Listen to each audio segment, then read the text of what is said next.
আসসালামু আলাইকুম ভিউয়ার্স, আজ শেয়ার করব অসম্ভব মজাদার ব্রেড ভেজিটেবল রোল বা পাউরুটির সবজি রোল। এই সবজি রোল টিফিন, ইফতার বা বিকেলের নাস্তায় রাখতে পারেন। তাহলে চলুন এবার দেখে নেওয়া যাক। এর জন্য আমি এখানে 1 কাপ করে সব সবজি নিয়েছি। 1 কাপ আলু কুচি, 1 কাপ বাঁধাকপি কুচি, 1 কাপ গাজর কুচি, 3টার মতো পেঁয়াজ কুচি, পরিমাণ মতো কাঁচামরিচ কুচি, আর নিয়েছি 1 কাপ ফুলকপি কুচি।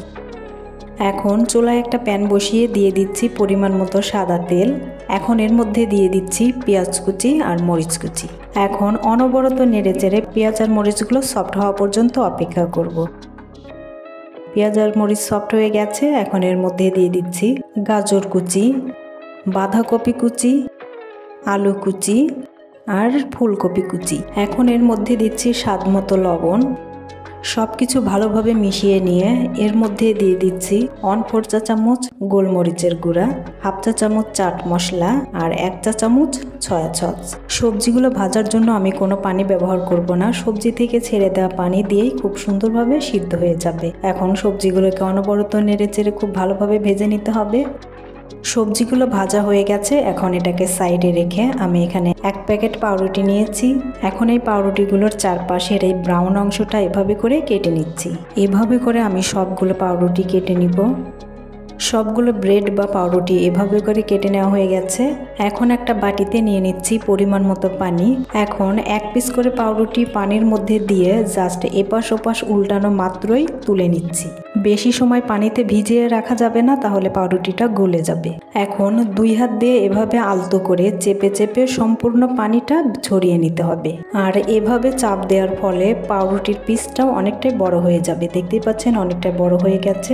এখন এর মধ্যে দিয়ে দিচ্ছি আগে থেকে ভেজে নেওয়া সবজির পুর। এখন পাউরুটির এই অংশটা এভাবে করে ভাঁজ দিয়ে এই অংশটা এই অংশের উপরে এইভাবে করে একটুখানি উঠিয়ে দিয়ে আলতোভাবে চেপে চেপে সিল করে নিচ্ছি। আর এই 2 পাশের অংশটাও এভাবে করে চেপে চেপে সিল করে নিচ্ছি। দেখেই নিশ্চয় বুঝতে পারছেন আমি কাজটা কিভাবে করে নিচ্ছি। এভাবে করে আমি সবগুলো রোল বানিয়ে নিব। আমার সবগুলো ভেজিটেবল রোল বানানো হয়ে গেছে। তারপর এখানে একটা ডিম ফেটে নিয়েছি।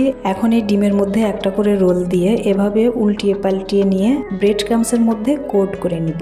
ব্রেড ক্রাম্বসগুলো হাত দিয়ে খুব ভালোভাবে রোলের গায়ে লাগিয়ে কোট করে নিতে হবে, যেন একটুও ফাঁকা না থাকে। দেখেই নিশ্চয় বুঝতে পারছেন আমি কাজটা কিভাবে করে নিচ্ছি। এভাবে করে আমি সবগুলো রোল কোট করে নিব। সবগুলো রোল কোট করে নেওয়া হয়ে গেছে। এখন ভাজার পালা। ভাজার জন্য আমি চুলায় তেল বসিয়ে গরম করে নিয়েছি।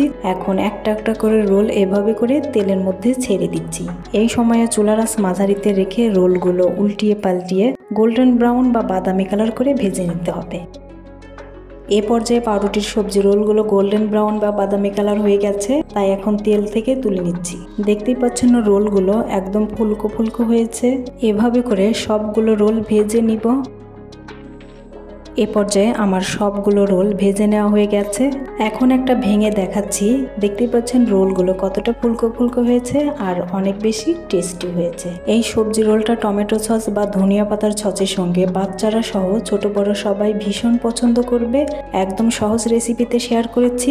এরকম সহজ সুন্দর রেসিপি পেতে চ্যানেল সাবস্ক্রাইব করে পেজটা ফলো দিতে যেন ভুলবেন না। সবাই অনেক বেশি ভালো থাকবেন, সুস্থ থাকবেন। আল্লাহ হাফেজ।